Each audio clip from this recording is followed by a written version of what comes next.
everybody. So a couple things at the top before we take questions. Today marks the anniversary of 3 landmark Supreme Court cases which were consequential in affirming the basic truth that every American should have the right to marry the person they love. 10 years ago today, the court's ruling in United States v. Windsor v. Hollingsworth v. Perry made significant strides laying the groundwork for marriage equality in our country. They were followed 2 years later by the Supreme Court's ruling of Obergefell v. Hodges, finally recognizing that LGBTQ+ Americans have a constitutional right to marry who they love.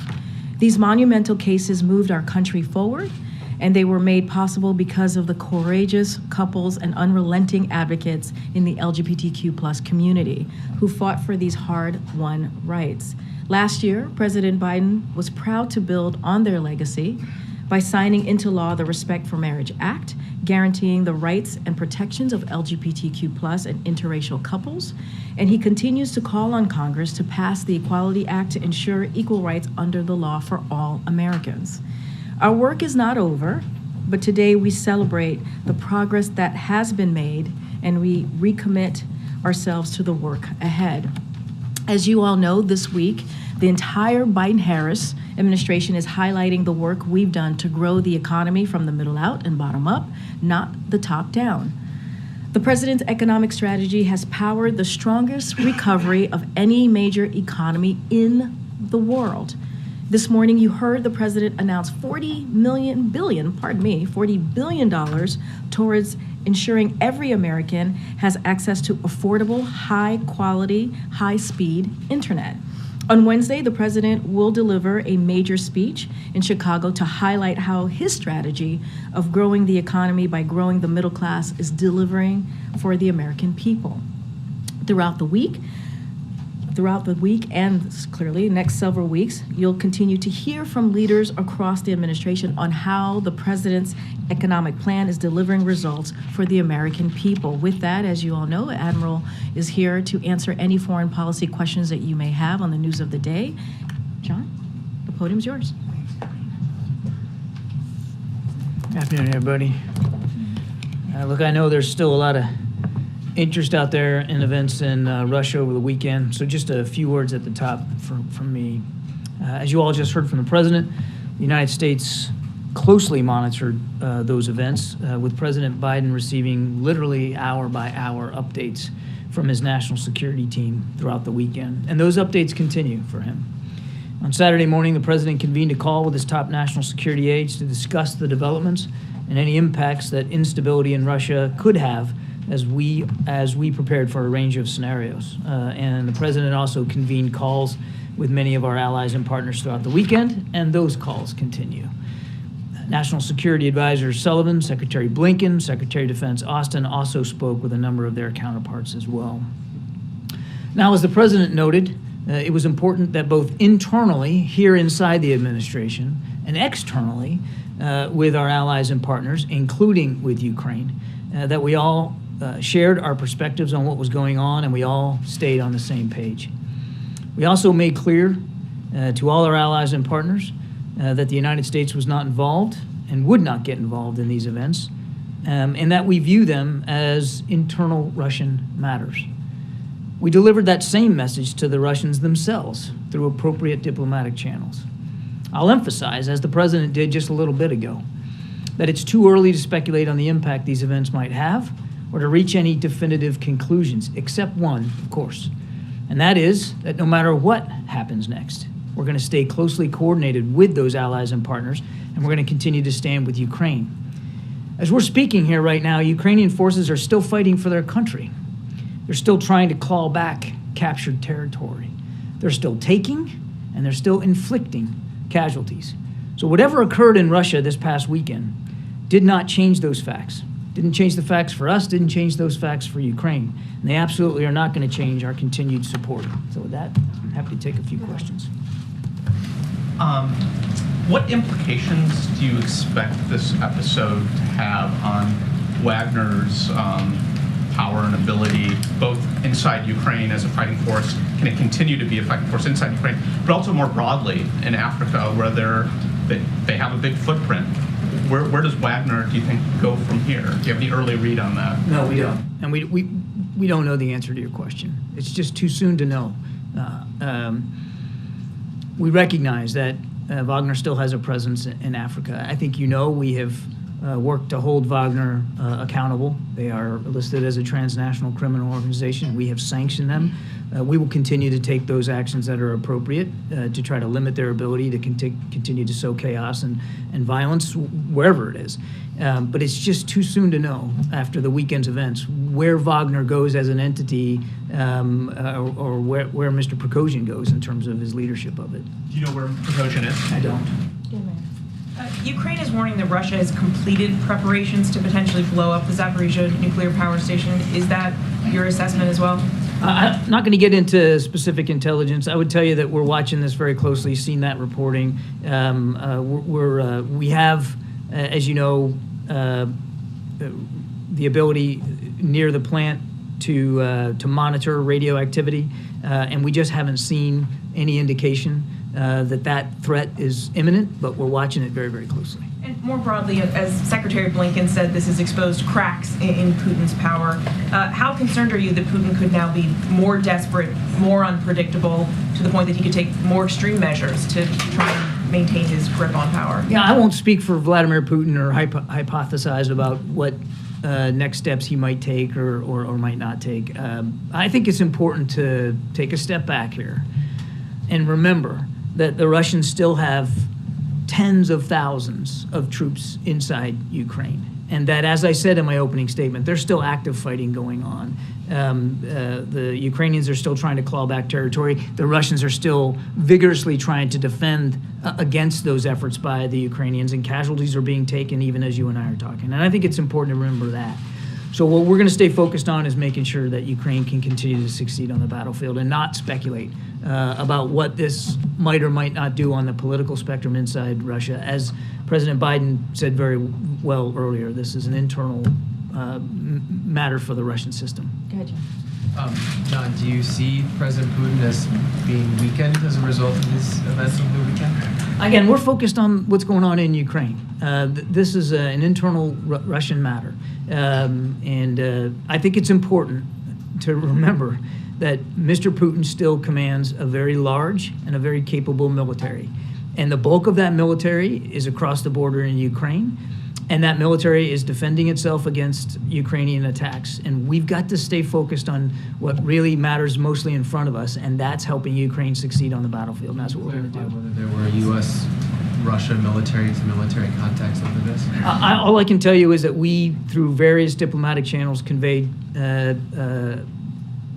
those messages to Russia directly. One, that there was no U.S. involvement here, nor will there be, or would there be, and that we expect Russia to observe its obligations, its international obligations for the protection of diplomatic personnel inside Moscow. Do you have any, Actually, throughout the country. just a last follow-up on that, do you have any indication that Russia thinks that the U.S., the West, NATO, et cetera, were involved? Well, I can't begin to speculate what Russians think or what Mr. Putin thinks. Emphasizing that as Because, the president. yeah, look, we saw some social media activity by Foreign Minister Lavrov, who seemed to allude that some sort of investigation was in the offing at the suspicion of the involvement of Western intelligence services. And I think we could all spare Mr. Lavrov the effort by just making it clear there was no U.S. involvement whatsoever, no Western involvement. I wanted to follow up that as well. Given the emphasis both you and the president have made today, do you think that issue of U.S. involvement, or our ability to know that something was going to happen in advance, contributes to the instability of the moment? We're all concerned by any potential for instability in Russia, given the stakes and given what's going on in Ukraine. And I'm not going to talk about intelligence matters one way or the other here. The rift between Mr. Prigozhin and the Wagner Group and the Russian Ministry of Defense was playing out in public for all of you to see. The tensions, the frustrations, the anger, the accusations, all played out publicly. That was no secret whatsoever. Now, what that tension does inside Russia, again, that's an internal Russian matter. What we've got to do is not get distracted by that and make sure that we're focused on supporting Ukraine. I want to follow up on a different subject briefly. At the question and answer event with the President and Prime Minister Modi, our colleague Sabrina Siddiqui of the Wall Street Journal asked a question of the Prime Minister, and since that time she has been subjected to some intense online harassment from people inside India. Some of them are politicians, they have associations with the pro-Modi government, and in part they've been targeting her because of her Muslim faith and questioning her own heritage. Because this was supposed to be about democracy and in some form, wanted to find out what is the White House reaction to the fact that a journalist posing a question to a Democratic leader is getting that kind of pushback. We're aware of the reports of that harassment. It's unacceptable, and we absolutely condemn any harassment of journalists anywhere, under any circumstances. That's completely unacceptable. It's antithetical to the very principles of democracy that you're right, were on display last week during the state visit. Go ahead, Richard. Thank you, Kirby. So, do you agree that the counteroffensive, the Ukraine counteroffensive, has gone more slowly than expected? And do you analyze that, considering the Wagner Group will be busy doing something else, that it will help this counteroffensive? I don't know what the Wagner Group's going to be busy doing here. Again, I think it's too soon to Amar's question. It's just too soon to know how this is going to play out, whether in Africa or elsewhere, certainly in Ukraine. And I am not, I have said before, and I'll say it again today, I'm not going to do armchair quarterbacking of the counteroffensive from this podium. That's up to President Zelensky to speak to. Our focus is on making sure that they have what they need to succeed, whether it's training, tools, equipment. And you're going to see another round of support announced from this administration for Ukraine in terms of weapons and capabilities this week. So we are focused on that. That's where our heads are. And just to make sure, Kirby, that I understand well, the NSC, how much did the NSC knew about the development of this Wagner movement towards Moscow before it started? Yeah, as I think I mentioned to Kelly, the dispute and the tension between Wagner and the Russian Ministry of Defense was widely known. It was public. Rolling towards Moscow. It was all that tension was public. I'm not going to talk about intelligence matters. Thank you. No, go ahead, Ed, and then we'll go to the back. Okay. Ed goes first. Thank you, John. Thank you for doing this. So, what should we call what transpired over the weekend? I think, Is it a mutiny, coup, or attempted coup, an armed rebellion? We're not slapping a bumper sticker on it, Ed.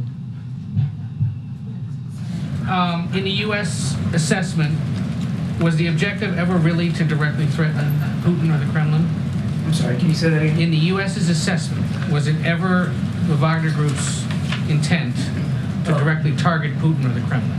Again, I would let the parties speak for themselves here in terms of what transpired and what motivations there were for these actions. That's not something that we could accurately or even appropriately speak to.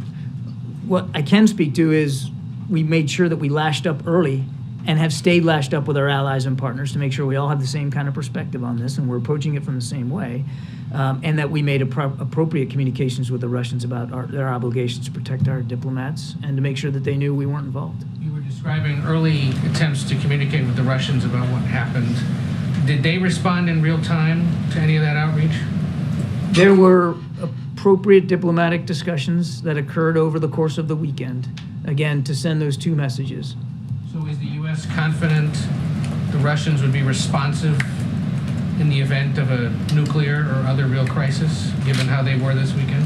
I would just tell you, Ed, and this has been the case for the last 16 months. I mean, Russia is a nuclear power, that we have been monitoring as best we can Russian strategic posture, their nuclear capabilities.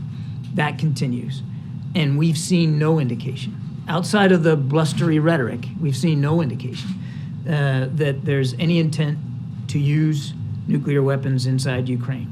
And I can also assure you that we've done nothing, we've seen nothing that would compel us to change our own strategic deterrent posture. But just given how the interactions went over the weekend, you're confident they'd respond in real time if there was some other kind of We crisis? had good direct communications with the Russians over the course of the weekend. It's our expectation that that would be able to continue going forward. Just to button up real quick, given all that interaction this weekend, what you guys have seen, can you say right now who's in charge of the Russian military?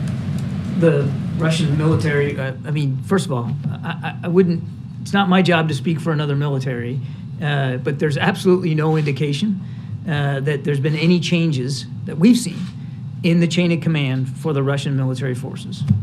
John, in the back. John. Thanks, Corinne. John, the NATO summit is just a few weeks away.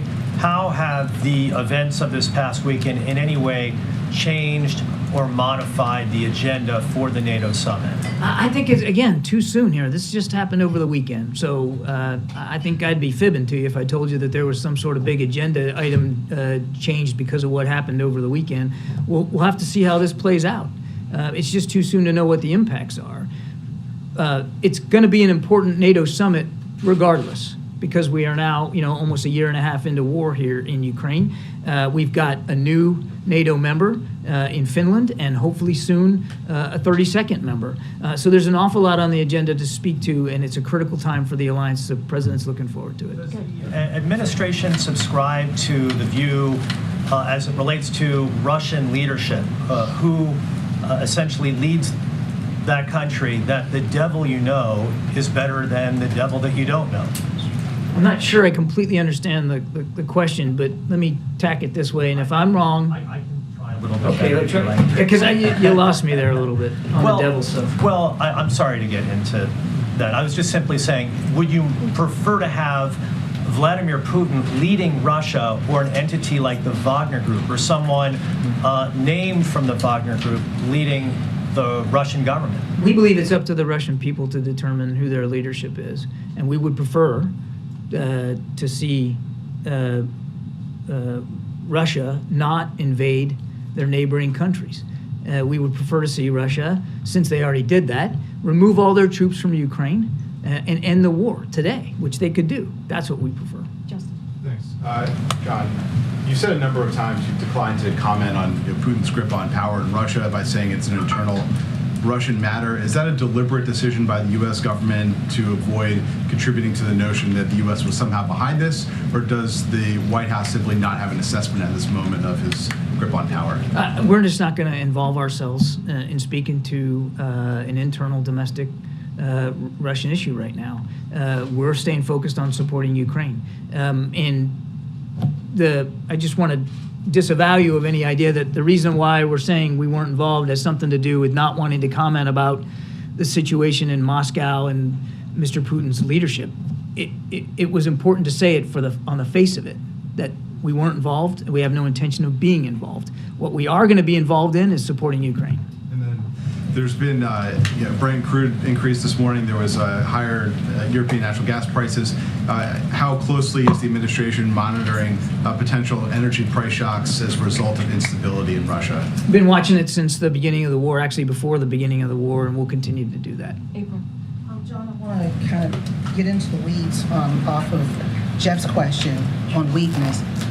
Are you concerned about the instability in Russia because of the nuclear capability? If they have to come out stronger, they could use that. Is that the reason for your concern about instability? I think you got to take a broader view of that, April. I mean, the reason we would be concerned about instability in Russia is the war in Ukraine predominantly. Yes, Russia's a nuclear power, and yes, that's of concern, and yes, we continue to monitor that. But I mean, I just think if you look at the scope of recent events, again, over the past year and a half, there's a lot of reasons to be concerned about stability in Russia and the impact that could have on the Ukrainian people and on the European continent. And as you said, over the last year and a half, going back to what Jeff said, this administration acknowledged that they were shocked that it took Russia so long. They have not shown to be the power, the military might that everyone thought they were. And then what happens this weekend, does it show cracks in Russia's military might and who they are as we perceive them? Yeah, again, we're not going to characterize the events of the weekend or be able to contextualize it for you beyond what we've said before. It's just too soon to know what impacts this is going to have on Ukraine and on Russia, quite frankly, throughout Europe. It's just too soon to know. But broadly speaking, I mean, we're now in 16 months of war, a war that was advertised by the Russian side as only going to be taking a few days. And now we're 16 months into it. Clearly, you don't need me to tell you, but the history of this conflict has shown that the Russian military is not as vaunted as perhaps they wanted to characterize themselves as. But, and this is a big but, and I think it's an important point to make, as Ukraine conducts offensive operations this summer to claw back some of that territory, they are running into a Russian defense. And the Russians have invested in those defensive capabilities. And so, as I said in my opening statement, casualties are being taken on both sides. There's a lot of active fighting right now in the east and the south of the country. And again, not to sound like a broken record, but what we're trying to do is make sure that the Ukrainians have everything they need to be successful in that fight. Good, John. John, is the president at all disappointed that this episode came and went and Vladimir Putin's still in power? The president is focused on supporting Ukraine. We're not taking sides in this internal matter.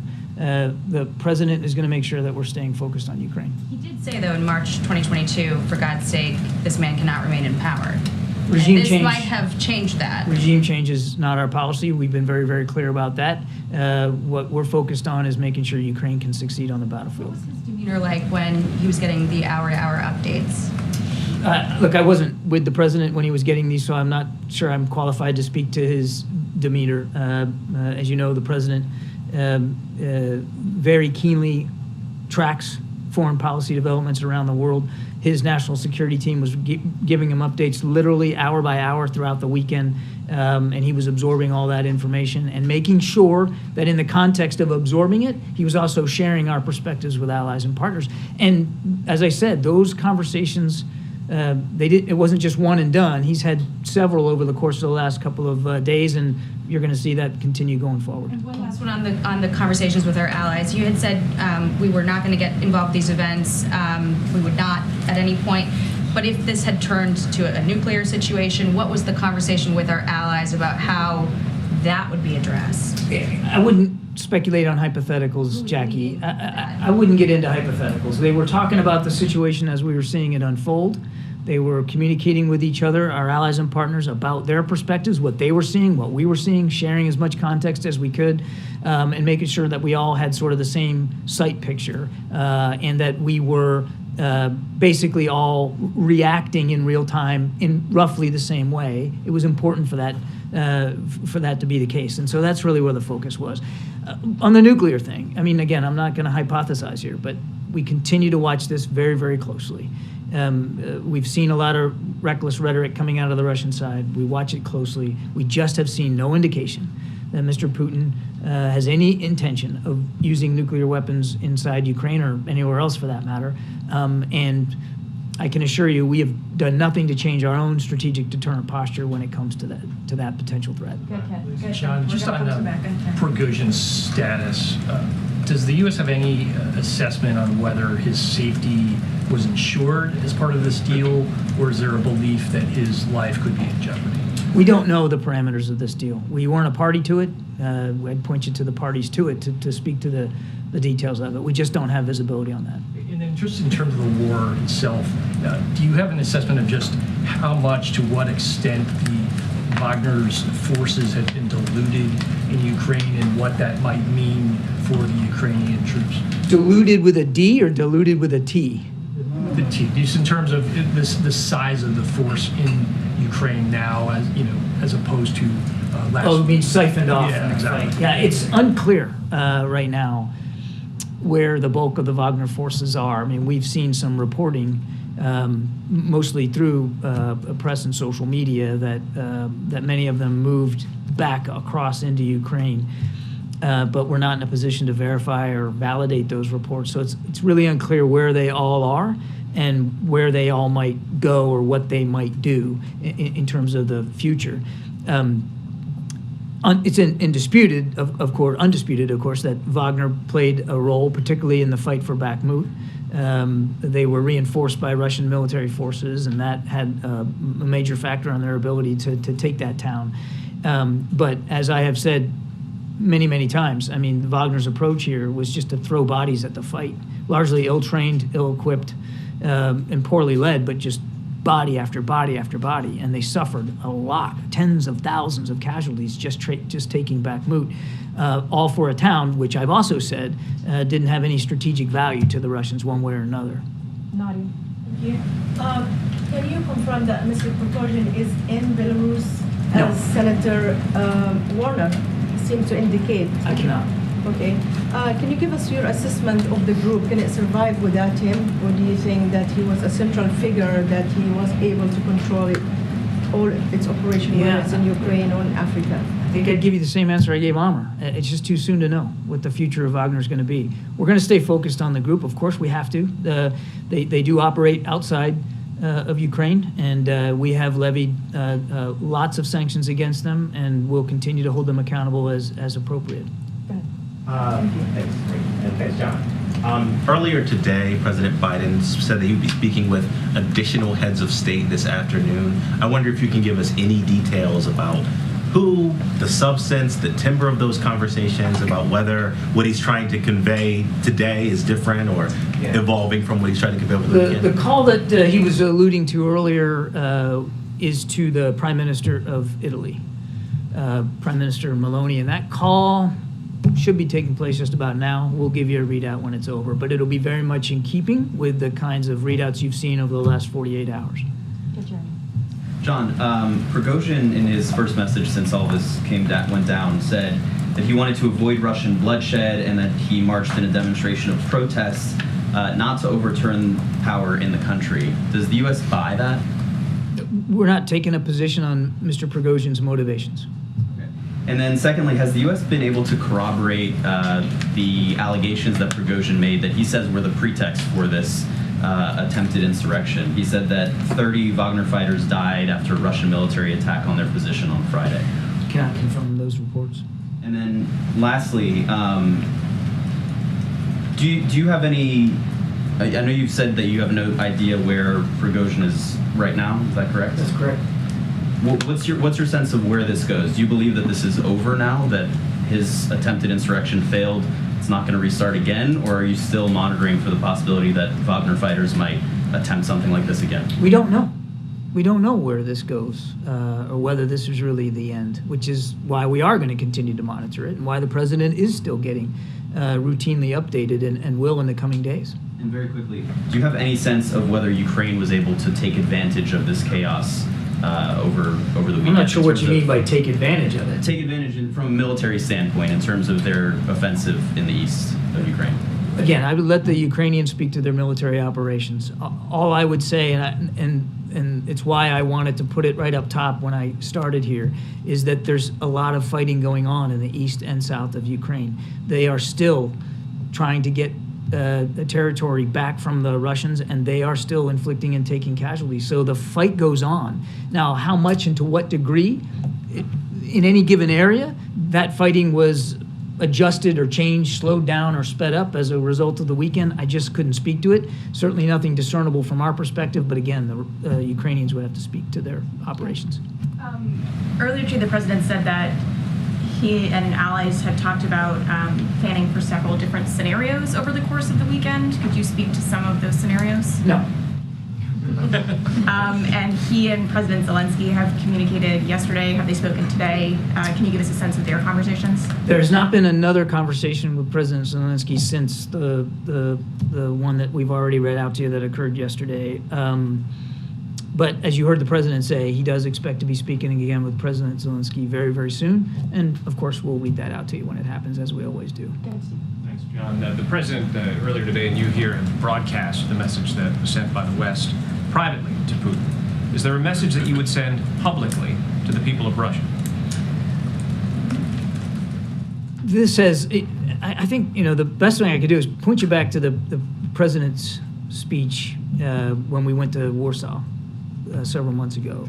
And he had a whole section in there about the Russian people. And that would still be our message today. That this is our issue with what Russia's doing in Ukraine is with the Kremlin and the Russian military and, of course, their enablers, such as the Wagner Group. It's not with the Russian people.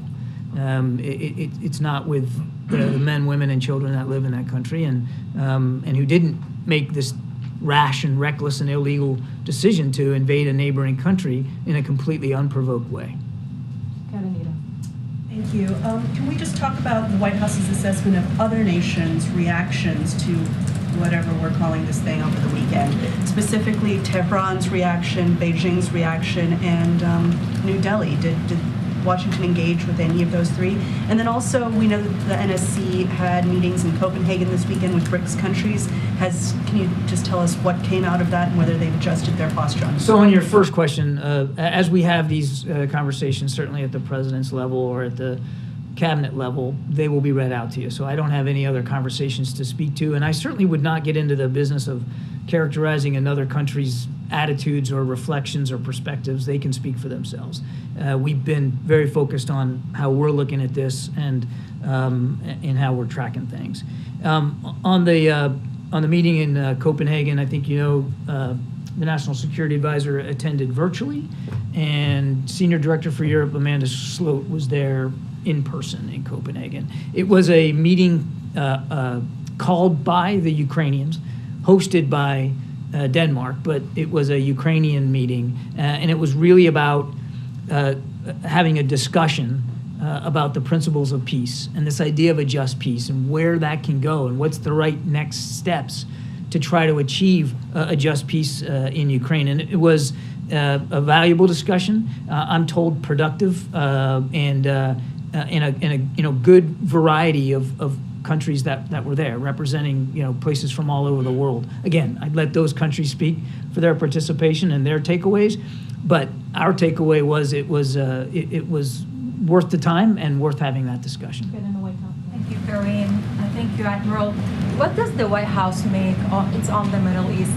What does the White House make of Prime Minister Netanyahu's call today to eradicate the idea of establishing a Palestinian state and to cut off the Palestinian aspirations regarding establishing one? I haven't seen those comments, so I'm going to refrain from a specific reaction to them until I've had a chance to see them and look at them and discuss that with the rest of the team. I will only say that the president remains committed to the value and the viability of a two-state solution.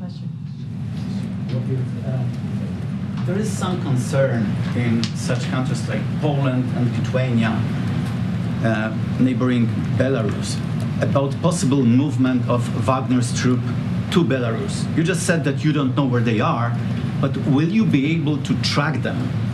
And if there is a movement of Wagner's group's soldiers to Belarus, would it require strengthening eastern flank of NATO, just in case? And on another topic, is there any movement on Sweden's membership to NATO? Are there any signs that may suggest that Sweden may join NATO before Vilnius summit? The president's still optimistic that they will. And we look forward to welcoming them in the alliance. The conversations between Sweden and Turkey continue. We encourage that dialogue, and we hope that it'll very soon come to a positive conclusion. On your first question, we just don't know what the future is here for Wagner and where those troops are going to go, what they're going to do. We just don't know. So this idea of tracking them, I mean, I couldn't begin to answer that question for you with specificity. What we are going to track is what's going on inside Ukraine. And we're going to make sure that we're also in constant communication with the Ukrainians about what they need to be successful. That's where the focus is. Now, on your question about the eastern flank, we have already bolstered the eastern flank. President Biden ordered an additional 20,000 American troops to the eastern flank of NATO, and they have stayed there. So we now have about 100,000 American troops on the European continent, the most since World War II, and that's a significant presence. And we're going to continue to evaluate that with our allies along that flank. To if we have to adjust, we'll adjust. But there's already been a significant contribution by the United States to the eastern flank of NATO. Concerns about security of NATO summit in Vilnius if Wagner's troops move to Belarus? Again, that's a hypothetical I can't possibly answer in terms of where they're going to go. We're looking forward to a productive NATO summit, and of course, security for summits like that are always a prime concern for all the nations involved. Thanks. A couple questions. The fact that this Wagner convoy could travel a main highway without being stopped by any kind of air power, does that reflect to you any kind of issues with Russian command and control? I can't speak to that. And then secondly, in terms of the kind of Ukrainian counteroffensive, what's your assessment of the pace of how that's going? Is that going slower than it should be? President Zelensky himself, I think, spoke publicly last week, saying that that it's going slower in some areas than he would have liked. He's the commander in chief. He gets to make those determinations and he gets to give those orders. As I said earlier, the Russians have invested a lot in the last 6-8 months in terms of defensive capabilities. In some cases, their defensive lines are 3 deep. And by 3 deep, I don't mean just 3 feet. I mean miles and miles and miles deep, but 3 big lines of defense. They knew that the Ukrainians were going to want to take back territory in the spring and summer months, and they worked to prepare it. And defense, as any military history student will tell you, defense is the stronger form of war. And so the Ukrainians are running into Russian defenses. And by President Zelensky's in his own analysis, it has slowed them down a little bit. Is there a possibility or even a hope on the U.S. side here that the instability that we're seeing kind of in Russia between this and Wagner, that weakens, I guess, the Russian defense? Again, too soon to know. Just too soon to know. Just a couple more things. Thank you, and thank you, Admiral. So can you please expand on the early assessments from the U.S. on the impact of the developments in Russia on the war in Ukraine and whether it signals the beginning of the end for the war? Again, I think it's, not to sound like a broken record, but it's just too soon to know what the impact to the war in Ukraine is going to be as a result of the events over the last weekend. And I just don't know that it would be helpful to speculate that. I do want to keep centering you, though, and reminding you that there are tens of thousands of Russian troops and vehicles and capabilities, air and ground, in fact, and sea, that they have still available to them to try to defend against Ukrainian offensive operations. And they are doing that. I mean, even as all this stuff happened over the course of the weekend, there was fighting inside Ukraine from these two forces. How concerned are you at this point that Putin could take any more extreme measures to demonstrate his control? That's going to be a decision for Vladimir Putin to make, and I wouldn't begin to speculate about what that might be. We have been watching Russian actions and leadership since the beginning of actually before the beginning of the war. And one thing that we have always talked about, unabashedly so, is that it's in nobody's interest for this war to escalate beyond the level of violence it has already visited upon the Ukrainian people. That's not good for, certainly Ukraine, and not good for our allies and partners in Europe. Quite frankly, it's not good for the Russian people. Thank you. Hello, everyone. During this whole drama, was the administration happy, content that all the nuclear weapons in Russia were like totally under control the whole time, or was that actually something that was beginning to worry people over on this side, given the chaos and briefly actual complete no one having a clue who's in charge anymore? Happy and content are two words I don't normally associate with monitoring nuclear activity. They fix, in different ways. Not us. Look, we monitor this very closely, and all I can tell you is that we've seen no indication that Mr. Putin is interested in moving in that direction, and nor have we seen anything that would cause us to change our own deterrent posture. That's really as far as I can go on that. I'm sorry, I didn't mean a question on Mr. Putin, but rather there was a period of however many it was, 12, 16, 18 hours, where actually no one was totally sure who was in charge, and is still a nuclear-armed country. So that period. As I said, instability in Russia is something that we would take seriously, and we certainly had lots of questions over the course of the weekend, as did you, about the situation in Russia and the issue of stability. And we did have, and were able to have, in real time, through diplomatic channels, conversations with Russian officials about our concerns. I just have to leave it at that. Given the role that Belarus appeared to play, at least in ending this uprising, does that give any new insight from your vantage point on the relationship between Putin and Lukashenko? I don't think so. I mean, Lukashenko and Belarus have, basically been a surrogate for Mr. Putin and for Russia for quite some time, certainly before this war started. And Belarus has, even though they have not actively involved themselves in the fighting, they have certainly allowed Belarusian soil to be used for staging activities, for the launching of attacks inside Ukraine, for the storage of Russian capabilities. I mean, they have been an enabler for Mr. Putin. So I don't know that there was a lot of shock or surprise that Mr. Lukashenko got involved. But again, I'd let those parties speak to that. Last question, Wayne, about me. Thank you, Corinne. Thank you, John. Do you believe this instability in Russia will have an impact on Beijing's relations with Moscow? Do you hope that China's support for the Kremlin will decline as a result of this? We'll let the PRC's and President Xi speak for himself. We don't want to see any country at all support Mr. Putin and make it easier for him to kill more Ukrainians. We want to see every country around the world sign up and actually implement the sanctions that are in place, the international sanctions, and not provide any ability for Mr. Putin to continue to operate his war machine. And we have communicated that not just to the PRC, but to other countries all around the world. Now, what they do about this is going to be for them to speak to. All I can do is tell you what President Biden's focused on, and that's making sure, A, we're staying. She's clearly acting secretary, and we are doing everything that we can during the budget negotiation to make those calls, to have conversations with senators on the Hill through. Get you. Corinne, to follow up on the press freedom issue that you touched on, can you give us a sense of the discussion between President Biden and Prime Minister Modi about that? What did they discuss, and what did President Biden say to him about not only press freedom, but the other human rights issues that are so clear in India right now? So as we've said many times, the president will never shy away on having those conversations with a world leader, a head of state, when it comes to human rights. He has done that throughout the past 2 years, and through his career as a vice president, certainly as a senator. Not going to get into private conversations, but I think we have made ourselves very clear here on our view, and I'll just leave it there. Did the president accept Prime Minister Modi's answer to Sabrina about the human rights issues and attacks on Muslims and others in his country?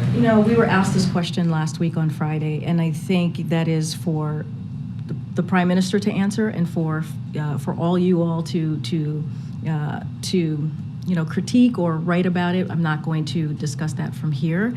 What I know is that we are committed. We are certainly committed to the freedom of the press, which is why we held a press conference last Thursday, which is why we thought it was important for you all to hear from both, not just from the president, but also from the Prime Minister, and for journalists to be able to ask a question. India. Thanks, Corinne. I wanted to ask you about this new Bidenomics messaging push. Can you just give me a sense first of, how did you guys coin that phrase, or why did you decide to go with that branding going forward? You don't like Bidenomics? No, I'm just asking. I'm curious. I think it's pretty clever. It's pretty good. It makes good sense. Bidenomics, right? It kind of flows off the tongue really well. But in all seriousness, look, what you're going to hear from the president, I don't want to get ahead of him. I think we've kind of laid out a little bit of what we are thinking, or what we think the president's going to lay out, or what he is going to lay out. Certainly it's a vision, right? It's a vision about growing the economy from the middle out, the bottom up. You hear us say that over and over again, because we believe that trickle-down economics does not work. And we have seen that over and over and over again. And what we have seen, even before the pandemic, is we've seen American families being left behind.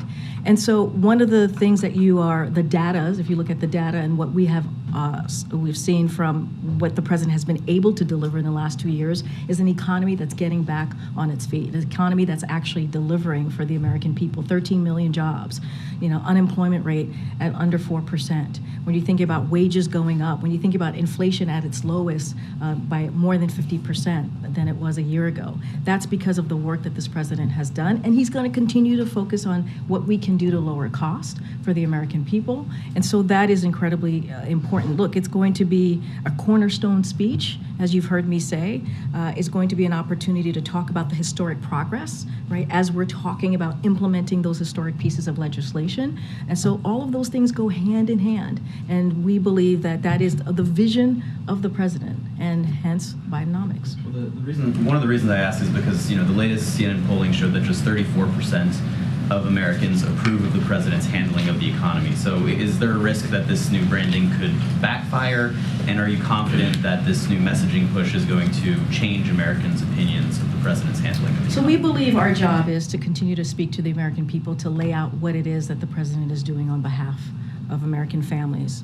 And that is important. And we have the data to prove it. We have the numbers to show that his economic policy has indeed worked. Look, I kind of talked about this moments ago. This has been a challenging time for Americans, right? You had the pandemic. We just had my colleague here talk about the war that Mr. Putin has started in Ukraine and what that has done to inflation, not just here but around the world. So we know that the American people they're dealing with a lot. But what we believe is that we have done the work. And we have shown that inflation has indeed come down. It is still too high, and so the president's going to talk to that. He's going to speak to where the American people are, and he's going to make sure that we lay out what is it that we have been able to do in a historic fashion to deal with what the American people is currently dealing with.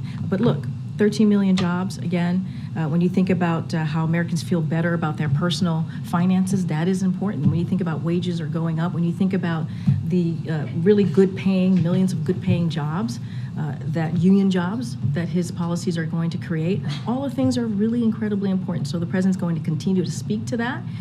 And that's what we believe that is our priority to do. So you're confident that you can change the public's perception of the economy? We're going to try, right? I think the president, when he has a moment, when he is at the podium, most of the time, when he's speaking to the American people, he speaks to the economy. He speaks to lowering costs. He speaks to what matters to the American people. He talks about making sure that we give Americans a little bit more breathing room. He understands what it's like at the end of the month when families are sitting around their kitchen table talking about how they're going to pay costs. That's why insulin at $35 a month is so important, right, for the senior citizens. That's what came out of the Inflation Reduction Act. That's why energy, making sure we're lowering costs for energy is so important. That's what came out of the Inflation Reduction Act. And that's just one piece of that's just one historic piece of legislation that is now into law. So there are so many things that we have done we believe that the American people need to hear directly from us, and that's what you're going to continue to do. Let's not forget the Invest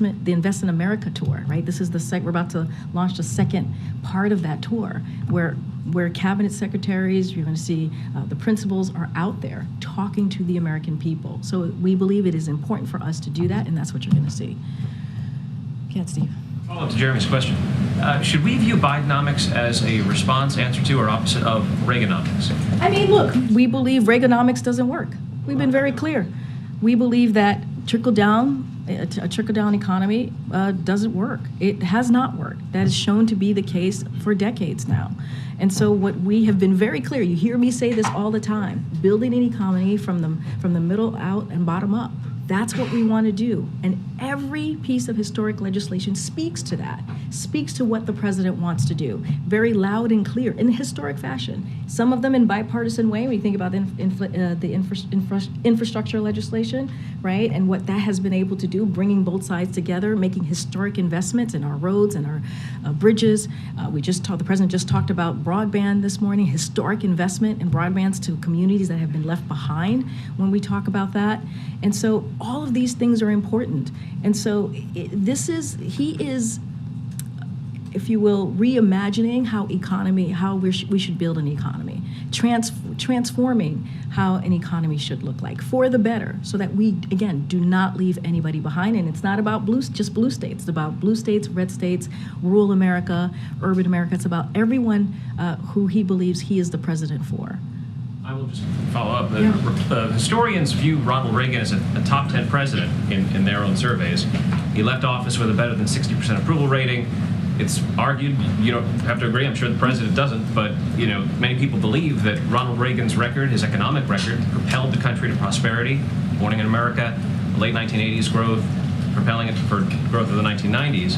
What's your response to the idea that... What I will say, and we've been very careful, trickle-down economics does not work. It just does not work. It gives hands out to special interests and big corporations. That's what we have seen. And that would increase the debt, and it has increased the debt. That is what we've seen in the last couple of decades. It outsources jobs and raised utility bills for families. That's why the president is making sure that we're bringing jobs back to the United States. Manufacturing jobs, 800,000 manufacturing jobs. We've seen manufacturers wanting to invest in this country. We have not seen that in a long time, right? And so that is incredibly important. Utility bills, I just talked about what the Inflation Reduction Act is going to do. All of those things is building an economy, transforming the way we see the economy in a different way, in a way, again, that is equal, that has equity at the center of it, and leaves no one behind. And the president is very proud in what he's been able to do in the last 2 years. We understand there's more work to do, and certainly we're going to do that. Go ahead, Michael. Thanks, Corey. The president has called the previous administration's policy of separating families who cross the border illegally a moral and a national shame. USA Today published a story today that details how the Justice Department is defending that policy in a series of lawsuits filed by separated families. So my question is, why is the administration going to such lengths to defend a policy that the president himself says is a moral and a national shame? So look, the president repeatedly has said that Trump administration's family separation policy was abhorrent, it was unconscionable, and violated every norm of who we are as a nation. He's been very clear about that. He's repeated that. And that's why on the first day in office, he made sure to end the administration family separation policy. And what we've been able to do is we created a task force, as you know, where we've been able to reunite about 700 family members and also support families that were torn apart. And so we're continuing to do that work, and certainly that is not going to stop. Again, that's why we put together the task force. That's why we ended that very hateful policy. So when it comes to DOJ and what they're doing and how they're moving forward on a litigation, I'm just not going to comment from here. But our actions policy-wise in the last 2 years, making sure that we reunite families, we still have that task force going, making sure we're supporting those families that were torn apart, ending that policy, I think speaks for itself. I'm just not going to get into the Department of Justice and what they're doing. Okay. 2 questions on the Montana train derailment. How confident is the administration that it's not going to have a negative effect on Yellowstone? So just a couple of things on that. So obviously this is something that we are monitoring, the train derailment that occurred in Montana on Saturday, so a couple days ago.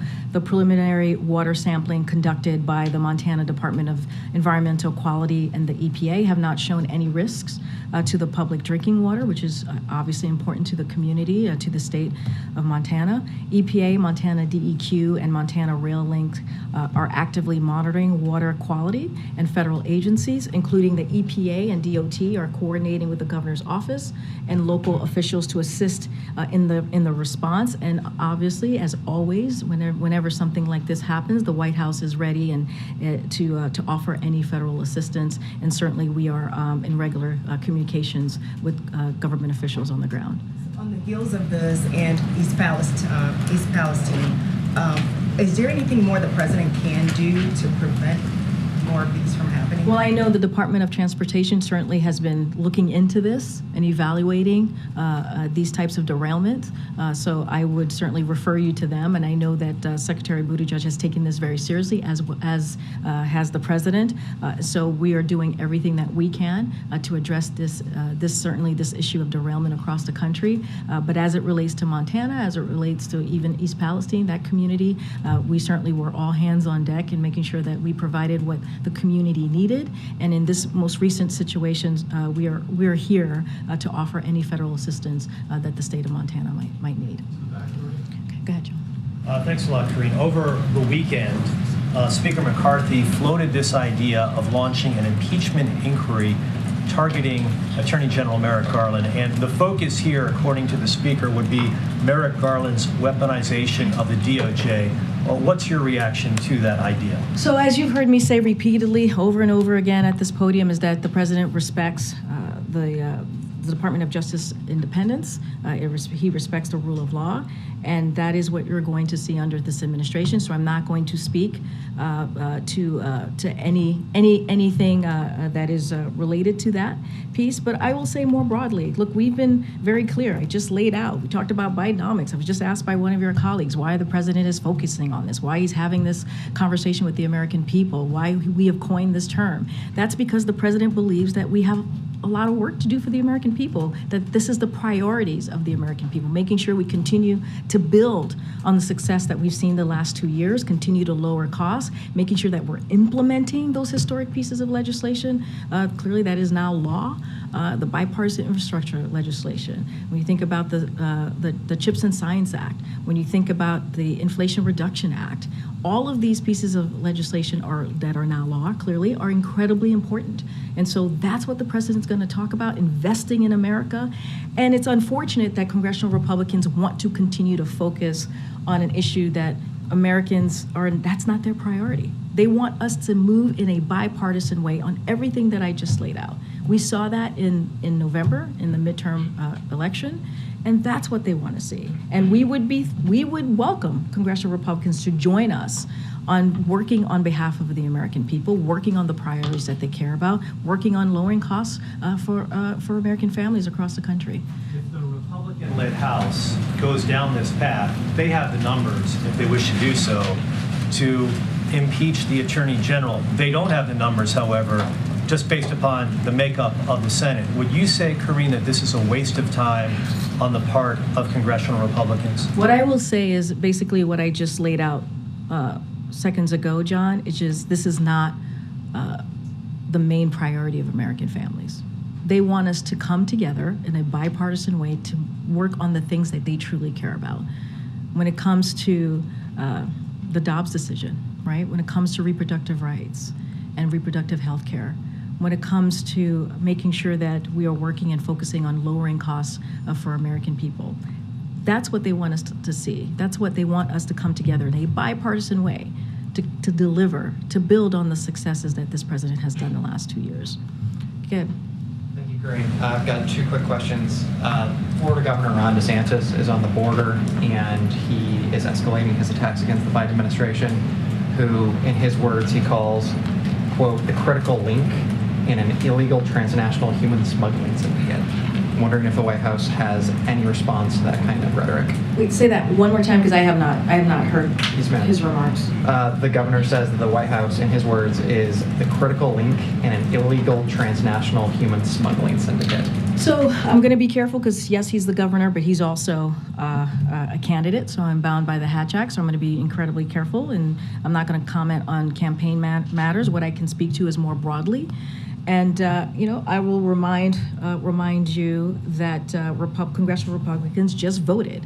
Literally, they just voted a few weeks ago, a month ago, for the biggest border security cut in history, the biggest cut in history when it came to the Default on America Act. That's what that was.